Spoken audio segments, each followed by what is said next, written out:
Early on when you first started in sports, I'm curious, did you kind of have a moment where you're like, wow, this is I'm dealing with somebody who's, this is their career. This is what they do for a living. They make millions of dollars. Was there a moment of like, oh shit, I got to know what I'm talking about. I got to make sure that I'm doing the right skill? Or was it kind of just because you had been exposed to it for so long through residencies and stuff, it was a smooth transition?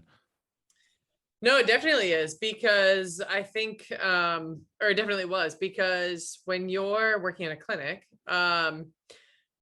you don't really have the pressure of as much, I'd say, because at the end, like you don't have the pressure of a failed rehab or a successful rehab, really. I mean, you kind of get the like you bring an athlete to, some sort of level, and then that athlete returns to their team. And at the end of the day, the team's at fault if it doesn't go well. It's not technically your like you don't get fired. You don't have the risk of your job. You don't have the risk of the newspaper, whatever. Hmm. Um, versus when you're fully integrated, if they're not better, and you're the one working with them, it's pretty clear. So it's yeah, there's a challenge from kind of that external stress, or the external people, stakeholders.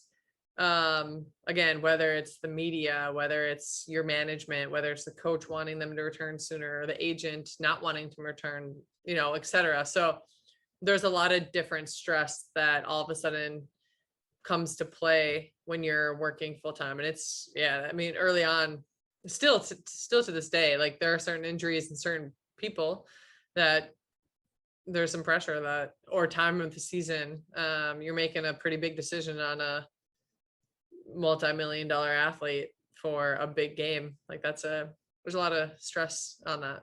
So the biggest thing is someone gave me really good advice once. It was separate the emotion from the fact. So with everything that you have, there's going to be facts and there's going to be emotions about how you feel about those facts. So for example, if you're debating about if a guy can return to play, like totally try to take the emotion out of it. Keep it as objective as you can. Or if a return to play goes wrong and you're stressed about the, like what people think or whatever, totally try to separate. And it's not easy, but separate that from the fact of what went wrong and get better from what went wrong. So that's been a learning curve because it's not easy to separate your emotion when you're super involved in that athlete and that athlete's care and it doesn't go perfectly or doesn't go as planned. Just staying really objective is the biggest thing that I think I've been advised, and it's been helpful. Well, it's really difficult because we kind of are our own bias, right? We want things to work all the time. We want, we want to trust in our own skills. We want to trust in our decision making. And I can imagine again, just how many people are talking to you trying to figure out like, is this guy going to play or not? It can throw a little mud into the waters of like, okay, do I know what I'm talking about? Is this what's going Yeah. on? Yeah, for sure. And what does some of those conversations look like when you're talking to, managers, athletes? I'm assuming you have to kind of tailor your conversation to who you're talking to.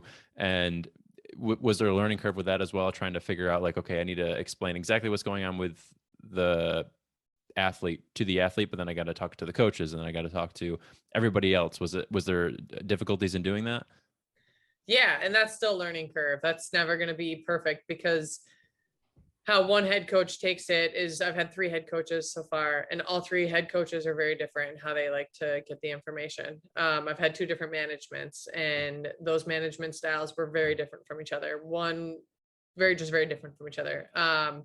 Different bosses, how different bosses like different, even each athlete's agent. Certain agents are extremely involved and that can be its own stress. Some aren't involved and you're really just dealing with the athlete. So yeah, trying to be able to tailor, I think that's like a key piece, especially in my role now. It's like an art, is trying to figure out who is in front of you and what you need to say to that person and how that might differ and then what you say to somebody else. And again, like kind of when you put the fear of God in people versus when you totally make it seem like it's you kind of downplay it a little bit. You just got to know the person in front of you and how they respond best to challenging info or so yeah, it's something that I don't think I think it takes many years of practice to get good at that.